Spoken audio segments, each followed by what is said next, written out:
నమస్కారం సార్. నమస్తే. 9వ తారీఖు నాడు శనివారం రోజు మీరు సాన్విక్ కెమికల్ ప్రెసిడెంట్ ప్లేస్ డెమోగా ఇవ్వటం జరిగింది.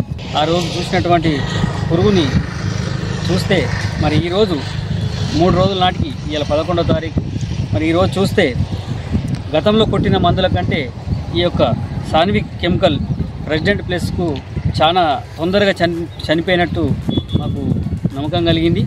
ఈ యొక్క సాన్విక్ కెమికల్ ప్రెసిడెంట్ని ఇంకో 4 ఎకరాలకు కొట్టాలని కూడా మేము అనుకున్నాం. ఇప్పుడు రేపు కానీ ఎల్లుండి కానీ మా యొక్క ఇంకో 4 ఎకరాలకు ఈ మందుని పిచికారీ చేస్తాం. మరి పురుగు చూస్తే మటుకు ఈ విధంగా చనిపోవడం జరిగింది. ప్రతి ఒక్క రైతు ఈ యొక్క సాన్విక్ కెమికల్ ప్రెసిడెంట్ ప్లస్ని మొక్కజొన్న మీద వాడుకుంటే ఈ యొక్క కత్తెర పురుగుని నివారించుకోవడానికి చాలా బాగుంటుందని ఒక రైతుగా సూచిస్తున్నాను. కత్తెర పురుగు నివారణకు నమ్మకం కలిగింది నాకు.